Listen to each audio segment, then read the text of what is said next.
Bismillahirrahmanirrahim. Assalamualaikum warahmatullahi wabarakatuh. Waalaikumsalam warahmatullahi wabarakatuh. Alhamdulillahirabbil naghmaduhu wa nasta'inuhu wa nastawdi'uhu wa nastaghfiruh wa na'udzu billahi min shururi anfusina wa sayyiati a'malina. Innahu may yahdihillahu fala mudilla lahu wa may yudlil falan tajida lahu waliyan murshida. Asyhadu wa nashhadu an la ilaha illallah wahdahu la syarika lahu wa nashhadu anna Muhammadan 'abduhu wa rasuluh. Allahumma salli ala Sayyidina Muhammad wa ala alihi wa ashabihi al-kiram, fa amma ba'd. Alhamdulillah, kita bersyukur kehadrat Allah Subhanahu wa taala pada pagi ini kita dapat bersama-sama dalam topik Jumaat, Sayyidul Ayyam, hari sebaik-baik hari ini. Terima kasih kepada pihak ikim.fm, Pian dan Siti yang bersedia untuk bersama-sama kita pada pagi ini membincangkan topik yang saya kira sangat relevan, sangat contemporary di dalam konteks kita membincangkan terutamanya isu-isu yang berkait dengan isu umat Islam, sebagaimana yang berlaku di Mesir, di Palestin dan seumpamanya, di mana kadang-kadang sebahagian daripada hatta di kalangan umat Islam sendiri sedikit tertanya-tanya, bagaimana agaknya yang kita nak continue on berdoa di dalam keadaan berterusan umat dizalimi, dan seakan-akan apakah di sana ada benar-benar suatu kekuatan, suatu perkara yang boleh dijadikan asas dan teras untuk continue on, ataupun mungkin ada yang kadang-kadang bila berlaku di sana rasa tidak sabar ataupun rasa bilakah datangnya pertolongan dengan doa yang diminta-minta tapi tak juga dikabulkan dalam penglihatan manusia, maka ada sebahagian daripada mereka mula untuk mengambil sikap mengangkat senjata, lawan balik ataupun seumpamanya. Jadi tuan-tuan muslimin dan muslimat sidang pendengar yang dihormati sekalian, secara ringkasnya di dalam membicarakan berkenaan doa ini, kita faham bahawa soal doa ni merupakan suatu perkara yang sangat penting, sangat signifikan. Even kalau kita rujuk di dalam Al-Quran, perkataan yang membabitkan doa dan juga perkataan-perkataan terbitan yang membawa maksud doa itu sendiri disebut dalam Al-Quran sekurang-kurangnya 214 kali di dalam Al-Quran. Maka antara mufassir, tokoh mufassir yang hebat, klasikal mufassir seumpama At-Tabari, dia cuba memberikan pengertian dan mengupas apakah yang sebenarnya dimaksudkan dengan doa. Maka secara umumnya At-Tabari membawa pendekatan dan cuba untuk menterjemahkan bahawa doa ini merupakan suatu ibadah. Di mana sahaja perkara yang ada kebaikan, di mana sahaja perkara yang boleh dikategorikan sebagai amal soleh, maka ia adalah perkara-perkara yang membabitkan doa. Maka di sana ada suatu perkara yang sangat penting di dalam doa ini. Ia mesti ada kaitan dengan Allah Subhanahu wa taala. Maka di sana kita akan lihat ada doa yang dimulakan dengan Allahumma, ya Allah ya Tuhan kami. Ada di sana doa yang dimulakan dengan Rabbana, yang merujuk kepada Allah Subhanahu wa taala. Ada doa yang dimulakan dengan perkataan-perkataan yang menggambarkan di sana ada hubung kaitnya, suatu permintaan ataupun permohonan kepada doa itu sendiri. Even sebahagian daripada ulama melihat bahawa bila disebut Bismillahirrahmanirrahim juga merupakan suatu doa dengan menyebut nama Allah Subhanahu wa taala. Dengan sebab itu ia merupakan suatu pembeza. Contohnya di dalam penyembelihan, dia merupakan suatu pembeza antara penyembelihan yang menyebabkan binatang tersebut menjadi halal untuk dimakan ataupun sebaliknya adalah dengan Bismillahirrahmanirrahim. Itu doa. Maka itu merupakan doa secara umum menurut At-Tabari. Dalam masa yang sama diperincikan dengan lebih mendalam lagi antaranya oleh Ar-Raghib Al-Asfahani. Al-Asfahani mengemukakan beberapa makna yang lebih khusus. Antaranya ini yang kita fahami juga bila membincangkan soal doa, antaranya adalah suatu permintaan. Suatu permintaan daripada seorang hamba kepada Khaliqnya yang menjadikannya.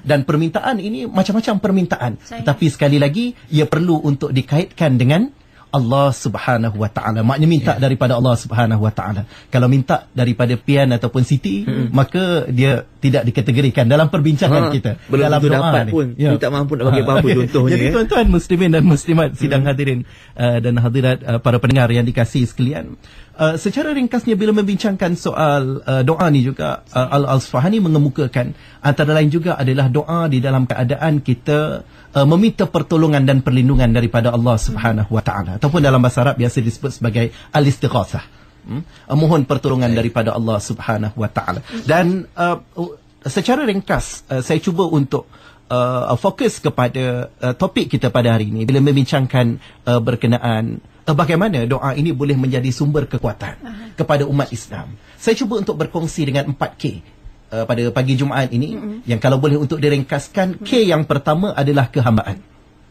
K yang kedua adalah kebersamaan dengan Allah ataupun ma'iyatullah, K yang ketiga adalah kesatuan ummah ataupun kita sebut sebagai solidariti, dan K yang keempat adalah konsisten, konsistensi, persistensi.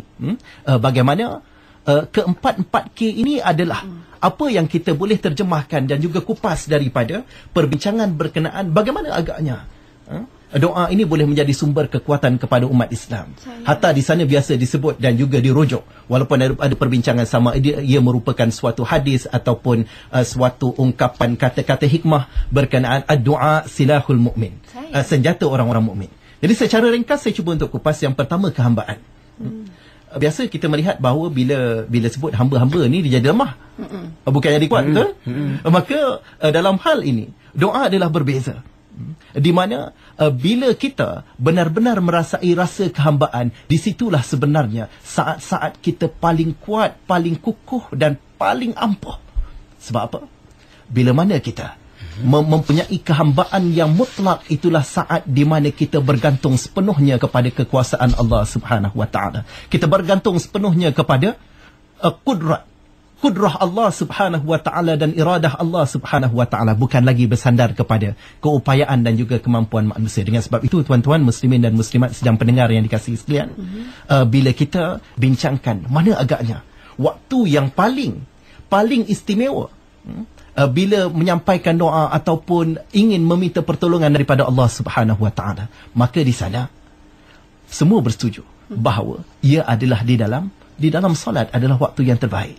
Dan dalam banyak part dalam solat ni, dalam solat kita banyak doa. Kita ada doa iftitah, kita ada doa-doa yang lain, kita ada kunut dan seumpamanya. Tetapi yang paling mahal, paling istimewa, di mana doa ini memberikan kesan yang sangat mendalam adalah ketika mana sujud kepada Allah Subhanahu Wa Taala. Pada sujud itu yang digambarkan, di mana kita mampu untuk meletakkan kedudukan kita dan juga meleraikan keegoan kita. Kita sujud di atas tempat yang paling rendah.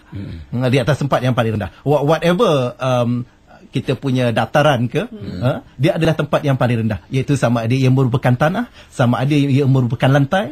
Jarang orang sudut ke dinding, melainkan buang tebiat.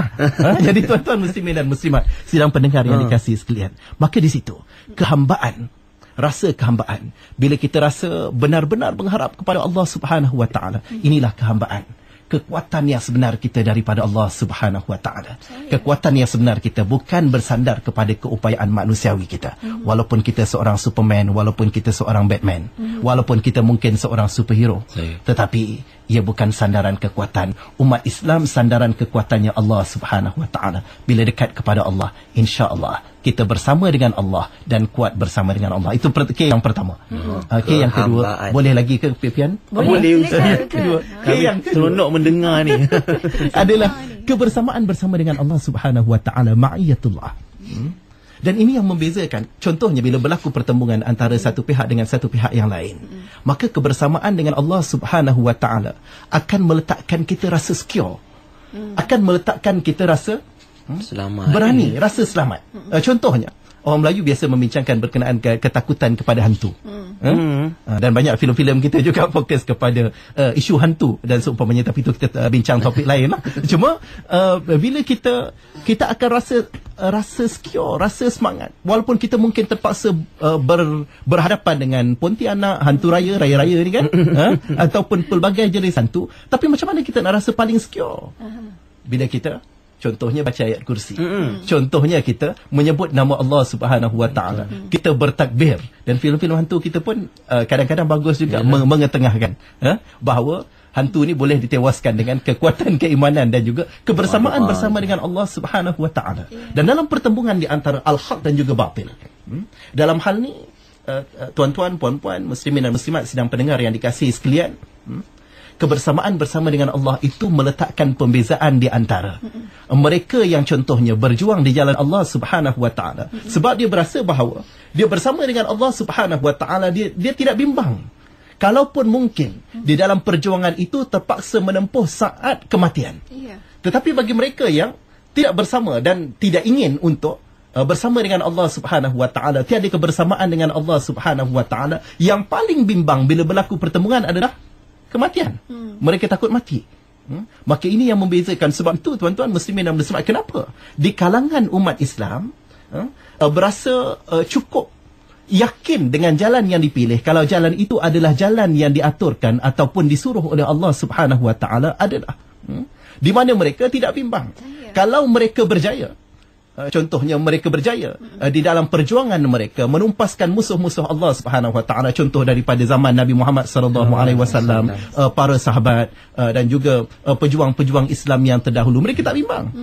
Bila turun di medan, pada mereka adalah imman nasr, sama ada mereka menang beroleh pertolongan yang berupa kemenangan daripada Allah Subhanahu Wa Taala, ataupun syahid di jalan Allah, wa imma syahadah, syahid di jalan Allah Subhanahu Wa Taala. Sebab itu mereka tak gentar bila ada rasa kebersamaan dengan Allah, dan kebersamaan dengan Allah ini boleh untuk dididik dengan doa kepada Allah Subhanahu Wa Taala yang cukup yakin dan cukup padu kepada Allah Subhanahu Wa Taala. Mereka tidak bimbang dengan kekuatan manusiawi, mereka tak bimbang dengan kekuatan hantui, tetapi mereka cukup yakin dengan Allah Subhanahu Wa Taala, walau hantu, walau musuh-musuh Allah Subhanahu Wa Taala. Jalan yang benar yang diperjuangkan akan diiringi dengan Allah Subhanahu Wa Taala, insya-Allah. Yang ketiga, yang ketiga, kalau boleh untuk dikongsikan, adalah kesatuan ummah. Dan ini istimewanya tuan-tuan muslimin dan muslimat, pendengar yang dikasihi sekalian.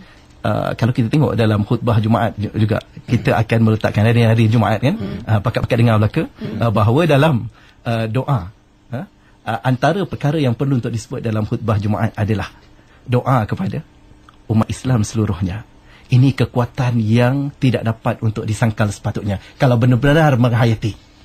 Tapi sebaliknya, kalau tertidur waktu khutbah, dia tak dapat menghayati kekuatan dia diri. Okey, tuan-tuan muslimin dan muslimat, maka di dalam hal ini kita diajar, contohnya dalam khutbah Jumaat, doanya adalah Allahumma ghfir lil muslimin wal muslimat.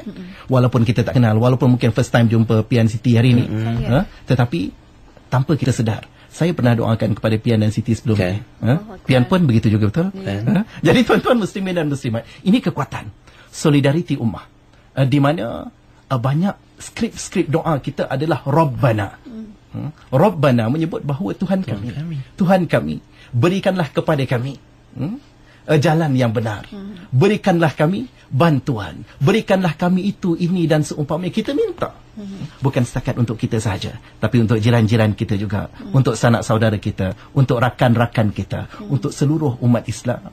Dan ini kekuatan di mana disebut bahawa antara doa yang diterima oleh Allah Subhanahu Wa Taala, yang dikabulkan oleh Allah Subhanahu Wa Taala, adalah dengan sebab doa itu disebut fi zahril ghaib. Kadang-kadang depan-depan ni, kadang-kadang orang doa juga, tapi dengan alasan ataupun sebab untuk bodek seseorang. Maka dia cuba. Ada kemungkinan. Kemungkinan begitu. Tetapi di dalam keadaan seseorang itu sekadar berhadapan dengan Allah Subhanahu Wa Taala, ia memanjatkan doa yang penuh ikhlas, penuh tulus, untuk contohnya dilembutkan hati jirannya, untuk contohnya diberikan bantuan kepada rakan-rakannya, untuk contohnya diberikan ganjaran yang terbaik, ataupun diberikan kemenangan kepada umat Islam yang lain. Sebab penghubung kita, doa kita, bukan semestinya antara seorang Amin kepada seorang Aminah, ataupun seorang Ahmad kepada seorang Muhammad, tetapi kita berwasilahkan Allah Subhanahu Wa Taala. Kita minta kepada Allah, lalu kalau Allah kabulkan, Allah turunkan bantuan itu di mana-mana sahaja yang ia kendaki. Yang keempat, insya-Allah, secara ringkasnya adalah konsisten. Konsistensi ini juga merupakan suatu perkara yang sangat-sangat istimewa di dalam doa. Maka dengan sebab itu, dalam solat kita ada 5 waktu setiap hari. Kita berulang. Kenapa? Kerana ia merupakan suatu kita boleh sebut sebagai the most powerful controlling factors di dalam kehidupan kita. Kita solat 5 waktu, kita berdoa setiap masa, setiap lepas kita macam-macam doa. Nak masuk toilet ada doa, nak makan ada doa, nak buat apa lagi? Sampai nak tidur. Nak kerja pun ada doa. Dan hatta kalau ada perkara-perkara yang kurang baik pun, contohnya kita cuba untuk meletakkan doa di situ, maka ia merupakan suatu noktah ataupun suatu desakan untuk kita berhenti segera. Contohnya kita nak mengumpat, kita berdoa. Boleh tak mengumpat kerana Allah Subhanahu Wa Taala, maka kita akan terus memberikan full stop kepada usaha kita meneruskan umpatan kita. Dengan sebab itu, bila ia berterusan, ia adalah suatu jawapan bagaimana segala perkara kehambaan kepada Allah, kemudian kebersamaan dengan Allah Subhanahu Wa Taala, rasa solidariti kebersamaan kita kepada rakan-rakan kita, saudara seakidah kita, seluruh umat. Ini merupakan suatu perkara yang perlu ada konsistensi, insyaAllah. Jadi itu secara ringkas perbincangan berkenaan doa sebagai kekuatan umat berdasarkan kepada 4K yang saya sebut tadi. Kasihnya Allah, ya. Jangan cakap tanda tangan tu dikira berdoa, kata-kata bercakap tu pun dah dikira sebagai doa. Betul. Kan itu dah 4K, diharapkan dah catat, dah dengar, dah faham, insya-Allah boleh kita amalkan. Terima kasih banyak-banyak Ustaz Dr. Aminur Rashid atas perkongsian tersebut. Mungkin ramai lagi yang nak ajukan soalan ataupun nak panjangkan lagi perbincangan kita dengan soalan-soalan sahabat-sahabat sekalian. Boleh gunakan 4 platform kami berikan. Okey, Twitter di Radio IKIM FM, FB like kami di IKIM FM, IKIM FM.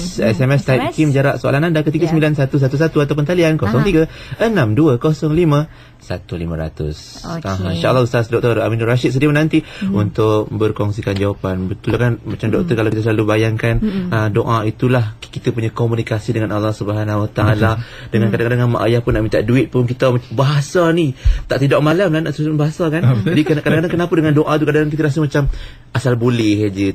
Kadang-kadang kat situ jadi tumpulnya senjata mukmin itu bila doa tu tak betul-betul, doktor.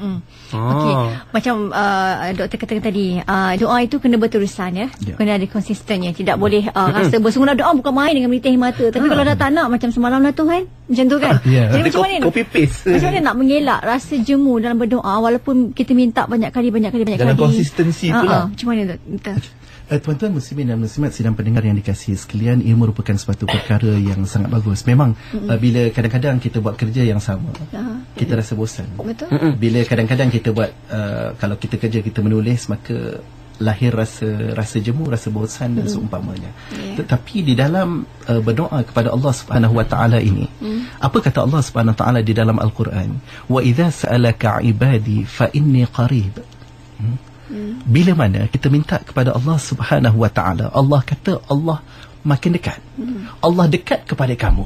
Jadi sebagai hamba kepada Allah Subhanahu Wa Taala, motivasi yang utama adalah lagi banyak kita minta kepada Allah Subhanahu Wa Taala, dia tak sama dengan sifat manusia. Kalau sifat manusia, lagi banyak kita minta, maka orang yang memberi pun rasa bosan. Tapi Allah declare bahawa kalau kamu minta kepada aku banyak kali pun tiada halangan, malah Allah kata Allah semakin dekat kepada kamu. Jadi untuk kita menghilangkan ataupun kadang-kadang rasa yelah dah doa 10 kali tapi tak naik pangkat juga. Dah doa 10 kali tapi mungkin juga tak dapat bonus. Maka di sana bila kita merasakan bahawa kita doa kepada Allah Subhanahu Wa Taala, maka kita meletakkan perkara-perkara yang berkait dengan manusiawi ataupun pandangan manusiawi ini merupakan perkara yang seterusnya. Yang pertama adalah dengan Allah Subhanahu Wa Taala. Bila kita minta agar kita diberikan ketakwaan yang terbaik, kadang-kadang kita terbuat dosa juga. Maka Allah Subhanahu Wa Taala ajar kita, bila kita buat dosa, kita bertaubat kepada Allah Subhanahu Wa Taala. Bila kita bertaubat, maka kita ada kesungguhan untuk mendekati Allah Subhanahu Wa Taala. Dan ini adalah jaminan daripada Allah. Mudah-mudahan dia boleh menjadi motivating factor yang utama di dalam kehidupan kita. Maknanya di sana, bila kita melazimi doa ini, dia tak sama macam kita minta kepada manusia. Sebab Allah Subhanahu Wa Taala menjanjikan Allah semakin dekat, dan kadang-kadang ia mungkin tidak dimakbulkan di atas muka bumi Allah, tapi sebenarnya Allah sedang membina untuk kita sebuah mahligai yang indah di syurga nanti, dengan sebab kesabaran kita, dengan sebab kesungguhan kita, dengan sebab kita tidak langsung mendatangkan rasa buruk sangka kepada Allah, walaupun mungkin kadang-kadang permintaan kita seakan-akan belum lagi dikabulkan di atas muka bumi ini. Sangat terinspirasi. Jadi jangan berjemu walaupun minta benda yang sama dah 5-6 tahun tak makbul juga, kan? sabar. Adalah yang tersirat di situ. Okey, kita akan teruskan. Bukan kelanggang untuk soalan-soalan daripada sahabat-sahabat sekalian mengajukan soalan kepada tetamu kita. Okey, kira Cik Nasir. Cik Nasir. Silakan Cik Nasir. Assalamualaikum Ustaz. Ini macam ni Ustaz. Apa kelayakan seseorang tu nak minta doa? Contohnya wajah hijab tapi doa nak kaya. Belajar hijab tapi nak 15A. Soalan saya yang kedua Ustaz, adab baca doa. Tapi banyak kita tengok adab baca doa lah Ustaz. Lebih kurangnya tidaklah sampai tanda kan, tiang sana tiang sini. Adab yang betul-betul duduk macam mana Ustaz? Wallahualam. Assalamualaikum. Waalaikumsalam warahmatullahi wabarakatuh. Doktor, kita kumpulkan dulu soalan daripada sahabat pendengar. Yang kedua, Hajah Hawa. Assalamualaikum Ustaz. Saya nak tanya, kalau kita semayang tu dalam bahasa Melayu kita berdoa lah, kita minta ampunkan dosa guru-guruku dan kaum muslimin muslimat sekalian. Macam tu boleh tak Ustaz? Saya minta jawapan daripada Ustaz. Assalamualaikum. Assalamualaikum. Baik. Silakan Doktor, mungkin ada jawapan-jawapan untuk sahabat kita tadi. Terima kasih kepada pemanggil dan pendengar yang bertanya.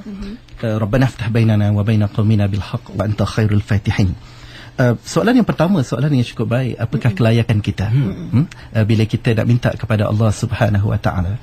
Dalam satu hadis baginda sallallahu alaihi wasallam, hadis ni panjang, saya cuba untuk ringkaskan bagaimana seorang yang berada dalam keadaan kusut masai cuba berdoa kepada Allah Subhanahu Wa Taala. Disebut bahawa rambutnya di dalam keadaan kusut masai, berdebu-debu. Dia minta kepada Allah Subhanahu Wa Taala, ya Rab, ya Rab, ya Rab.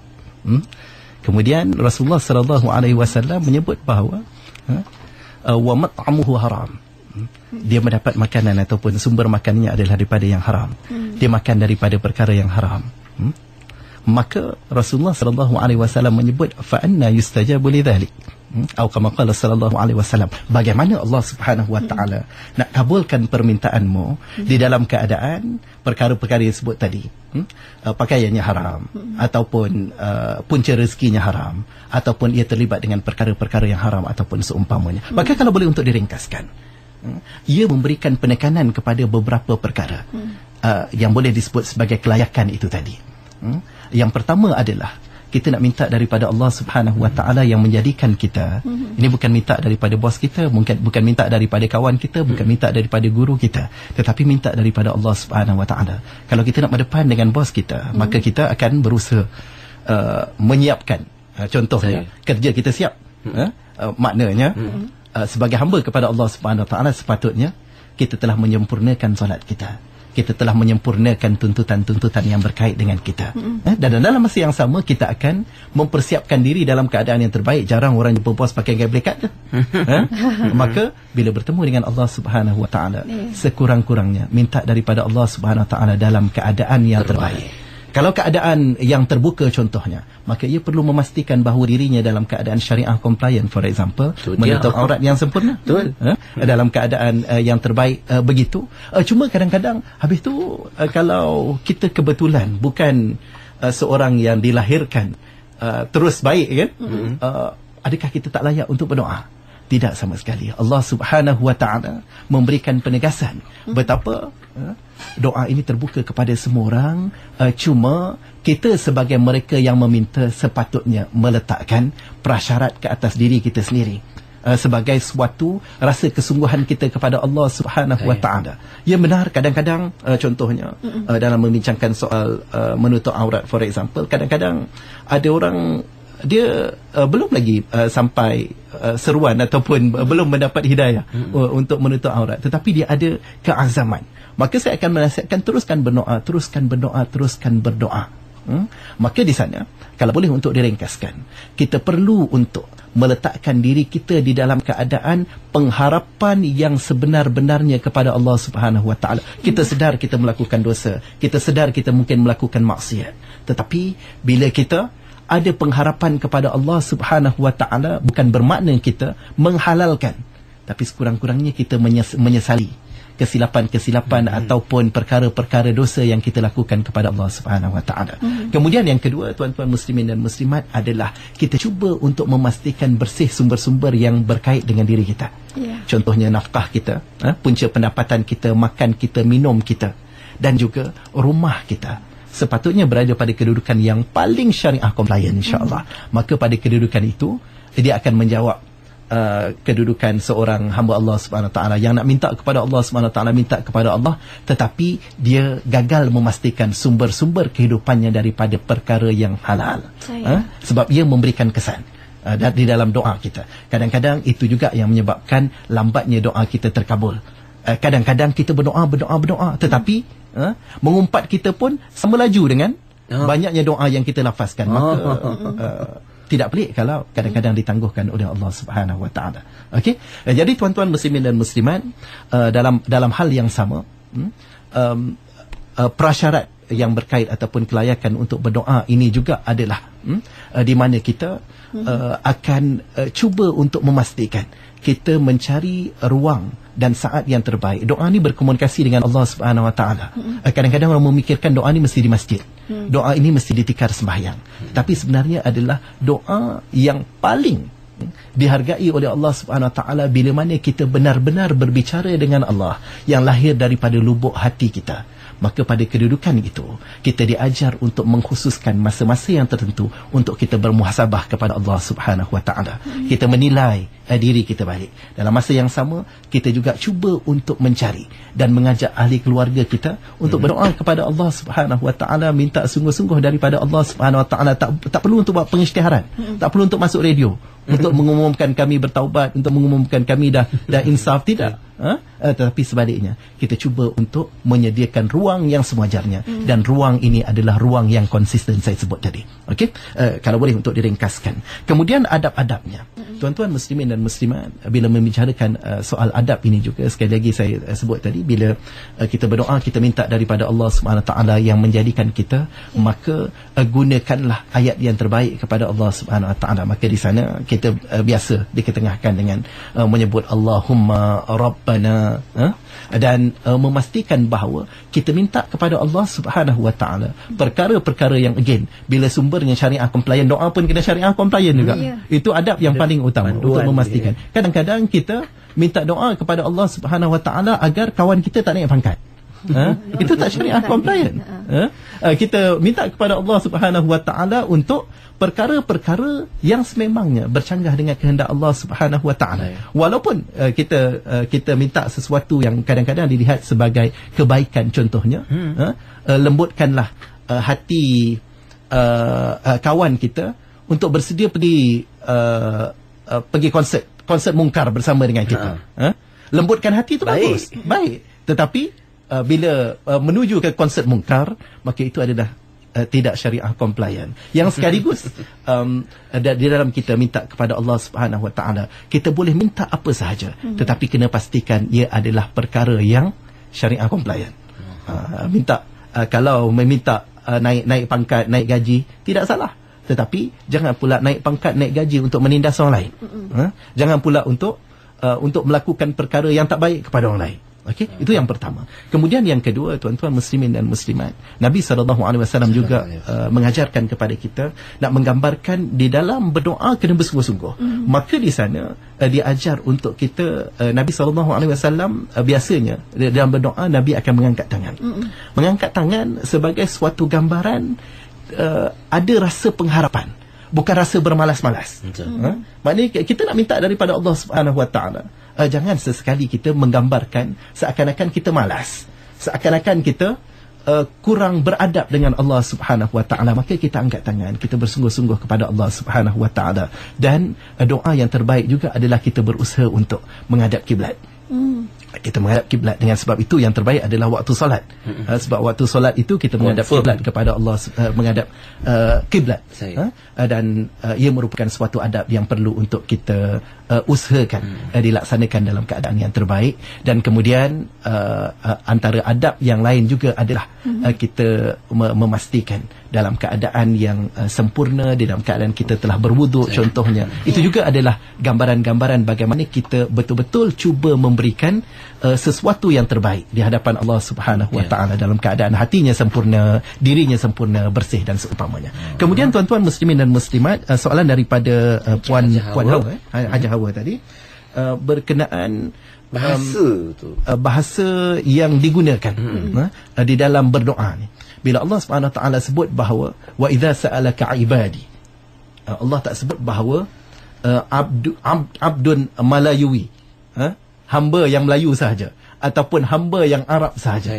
Maka sekaligus daripada itu jangan bimbang tuan-tuan, kalau tuan-tuan muslimin dan muslimat dilahirkan macam saya Jawa, maka contohnya kalau kita berasa bahawa komunikasi kita paling indah, paling menusuk di dalam jiwa adalah dengan bahasa Jawa, jangan bimbang, jangan rasa malu. Kita minta kepada Allah Subhanahu Wa Taala, Allah faham bahasa kita. Sebab kadang-kadang ada yang berasa bahawa dia terpaksa hafal doa yang panjang-panjang. Kadang-kadang malangnya dia hafal doa panjang tapi tak faham. Betul. Bila minta kepada Allah, minta daripada hati. Kalau kita lebih biasa dan mudah untuk berkomunikasi dengan Allah dengan bahasa Melayu, maka gunakan bahasa Melayu. Kalau kita berasa kita lagi mudah dengan menggunakan bahasa Inggeris, ini keadilan Allah Subhanahu Wa Taala, gunakan bahasa Inggeris. Dengan sebab itu, mereka yang guna bahasa Rusia pun Allah dengar, mereka yang guna bahasa Cina pun Allah dengar, mereka yang guna bahasa India pun Allah dengar. Cuma apa yang saya boleh nasihatkan di sini adalah gunakan perkataan yang baik-baik bila minta daripada Allah Subhanahu Wa Taala. Tak kiralah cakap Jawa pun, gunakan bahasa yang baik. Jangan menggunakan perkataan yang sembrono, jangan menggunakan perkataan yang kasar, jangan menggunakan perkataan yang biadab kepada Allah Subhanahu Wa Taala. Siapalah kita untuk menyebut perkara-perkara yang seakan-akan mencabar Allah Subhanahu Wa Taala. Sebab kadang-kadang kita minta daripada Allah Subhanahu Wa Taala, kalau Allah sayang aku, maka kabulkanlah permintaanku. Siapa kita untuk meletakkan suatu cabaran sedemikian rupa? Maka kita perlu berbahasa indah kepada Allah Subhanahu Wa Taala. Contohnya Haji Hawa tadi nak doa, ampunkanlah guru-guruku, sahabat-sahabatku dan seumpamanya, maka teruskan dengan bahasa yang indah seperti itu. Itu pun Allah Subhanahu Wa Taala tidak menetapkan mesti bahasa ada 2-3 baris, tidak. Kalau kita biasa dengan minta contohnya, ya Allah jadikanlah sahabat-sahabatku bro di Malaysia, bro di Mesir dan seumpamanya, tak ada masalah. Dengan andaian bahawa bro is not rude, brothers, ringkasan. Tak apa, Allah faham. Tapi minta insya-Allah. Mudah-mudahan dengan usaha-usaha yang bersungguh-sungguh itu Allah kabulkan permintaan kita. Yang penting mintanya itulah.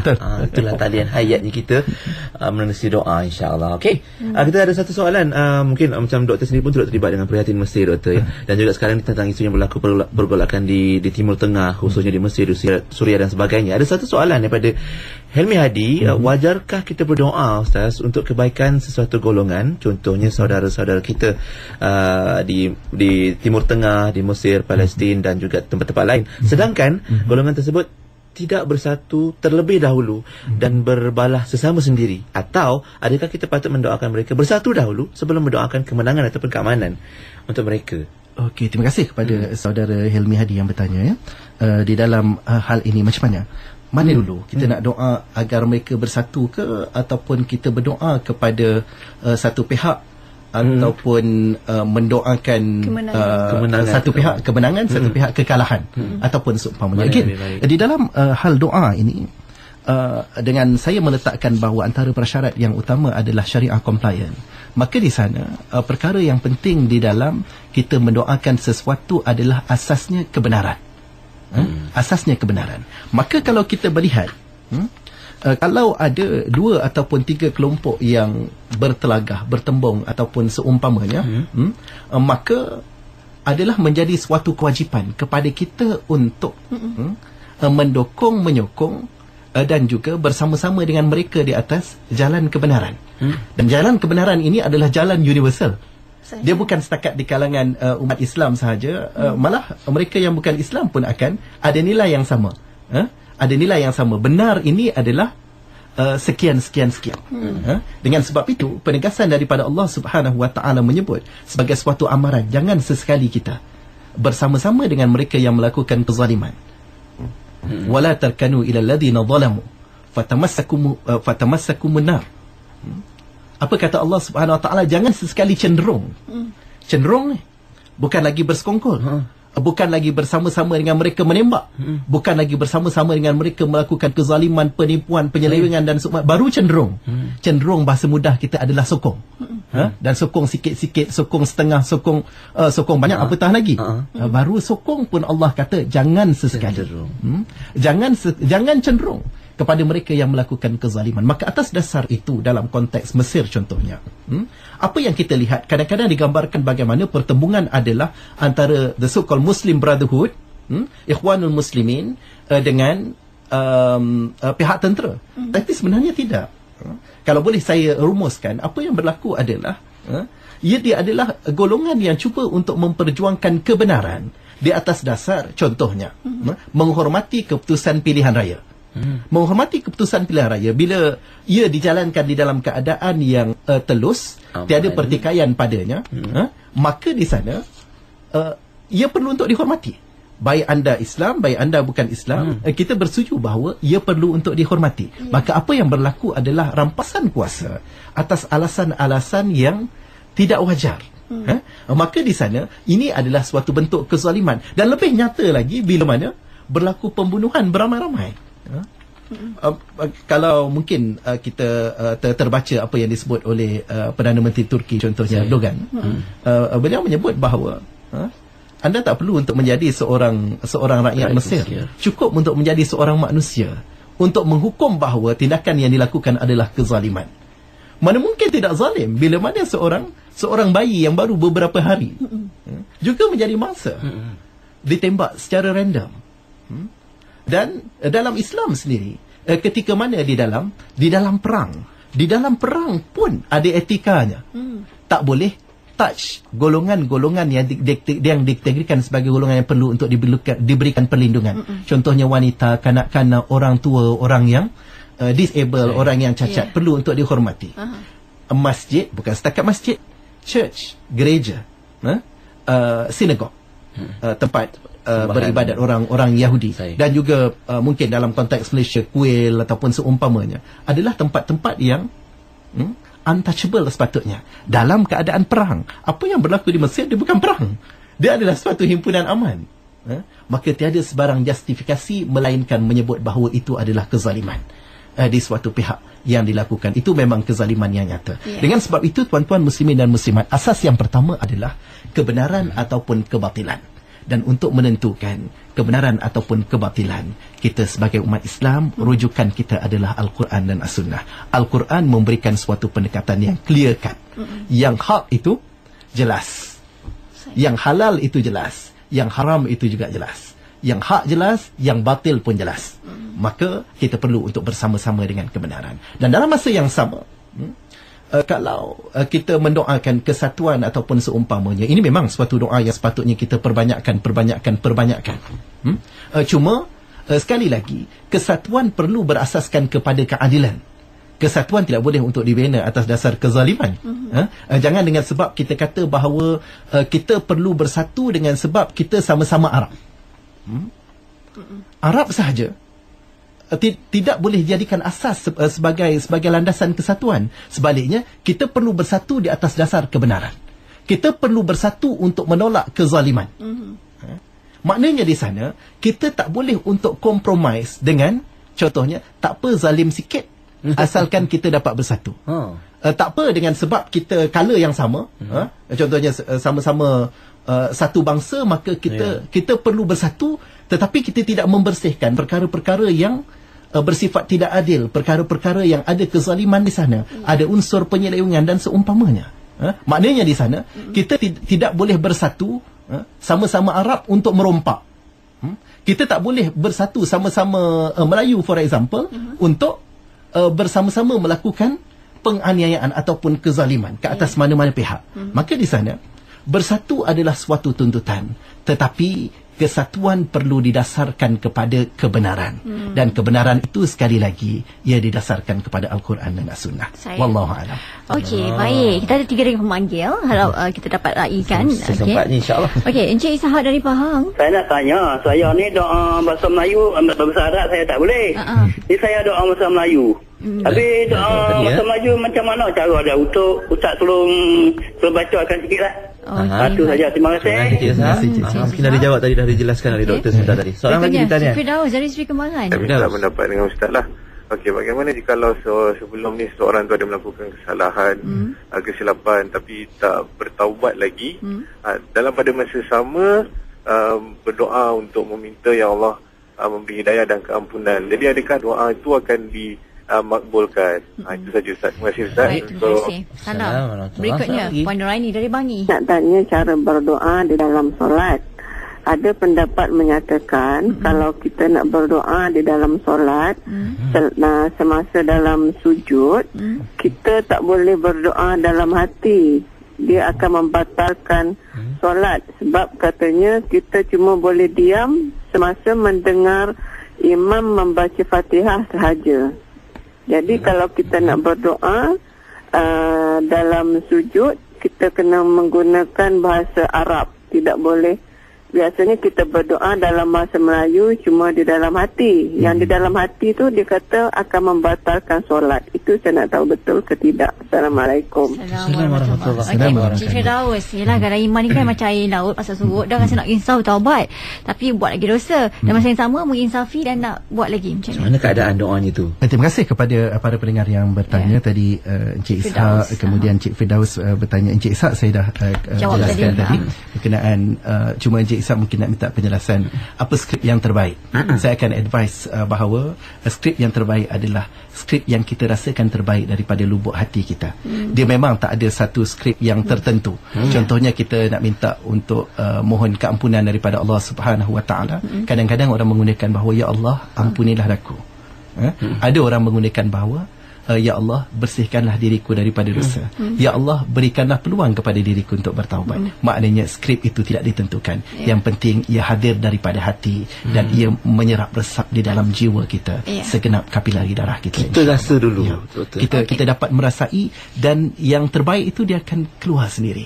Malah kadang-kadang doa juga adalah komunikasi hati kita dengan Allah Subhanahu Wa Taala. Dia tidak terungkap dengan kata-kata. Tak ada bahasa yang boleh untuk digunakan. Tetapi kita minta dengan sepenuh pengharapan, dengan rasa hati kita, dengan denyut nadi kita, dengan rasa pengharapan yang sepenuhnya kepada Allah. Kemudian yang kedua, Cik Firdaus tadi menyebut berkenaan kita kadang-kadang sama ada keadaannya adalah kita tak bertaubat lagi, ataupun dah bertaubat tapi terbuat lagi. Taubat terbuat. Minta doa. Bagaimana? Maka di dalam hal ini, tuan-tuan muslimin dan muslimat yang dikasihi sekalian, taubat sememangnya kita perlu untuk sentiasa teruskan. Maka di sana kalau kita tersilap, terbuat sekali lagi, jangan bimbang untuk bertaubat kepada Allah Subhanahu Wa Taala. Tetapi sekali lagi kita perlu untuk upkan kita punya usaha untuk memastikan bahawa kita dapat menghentikan. Kadang-kadang ya memang satu amalan yang biasa kita buat, bukan mudah untuk berhenti daripada mengumpat. Tetapi kita perlu untuk berusaha bersungguh-sungguh. Dan bila kita rasa bahawa kita tersilap, kita bersegera untuk berundur ataupun stop daripada perkara-perkara yang membabitkan umpatan yang berkenaan. Dalam masa yang sama, bila kita bertaubat kepada Allah Subhanahu Wa Taala, kita nak minta kepada Allah Subhanahu Wa Taala juga. Saya teringat dalam satu peristiwa bagaimana Sufyan Ats-Tsauri ditegur oleh Rabi'ah Al-Adawiyah, di mana Sufyan mendoakan kepada Allah berdoa kepada Allah Subhanahu Wa Taala, ya Allah redailah kehidupanku. Rabi'ah Al-Adawiyah menegurnya, bagaimana kamu minta kepada Allah agar diredai sedangkan kamu belum benar-benar redha kepada Allah Subhanahu Wa Taala. Itu merupakan suatu perkara yang saya rasa inspired. Bila sebut di sana, kadang-kadang kita minta daripada Allah macam-macam, tapi bila Allah uji kita dengan sesuatu, kita dah rasa give up, rasa nak marah, rasa nak react dengan sesuatu perkara. Contohnya Allah bagi kita macam-macam rezeki hari-hari, Tapi kadang-kadang kita diuji dengan sesuatu. Contohnya kereta kita rosak.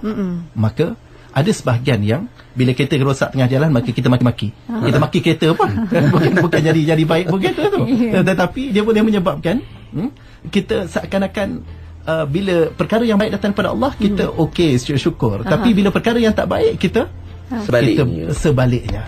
Kita cepat maka kita cepat marah, kita cepat react dengan perkara-perkara yang tidak sepatutnya. Puan Nuraini sesempatnya boleh tidak kita sujud doa dalam hati adalah berdoa dalam hati. Dalam sujud, ya betul. Bila kita bersujud dan kita nak lafazkan dalam bahasa Melayu ke bahasa Inggeris ataupun seumpamanya, dia boleh menjejaskan solat kita. Maka di situ kita berdoa di dalam hati. Dalam hati boleh di dalam hati tak ada masalah kan? Dalam hati, ialah bila disebut dalam hati itu, sekali lagi ia adalah rasa hati kita. Kita tak perlu untuk susun satu paragraf dan satu perenggan untuk doa kita. Tapi maknanya di sana kita boleh untuk berdoa. Kalau nak dilafazkan, contohnya waktu kunut. Ada disebut di sana, sama ada kunut waktu subuh ataupun kunut nazilah. Kunut di mana kita mendoakan agar musuh-musuh Allah dilumpuhkan, dilemahkan, dibinasakan. Tidak salah untuk disebut. Ya benar, Puan Nuraini benar, di mana bila disebut perkataan yang selain daripada bahasa Arab di dalam solat, dia akan menjejaskan solat. Maka yang terbaik adalah doa di dalam hati, dan dia tidak membatalkan solat kita. Baik.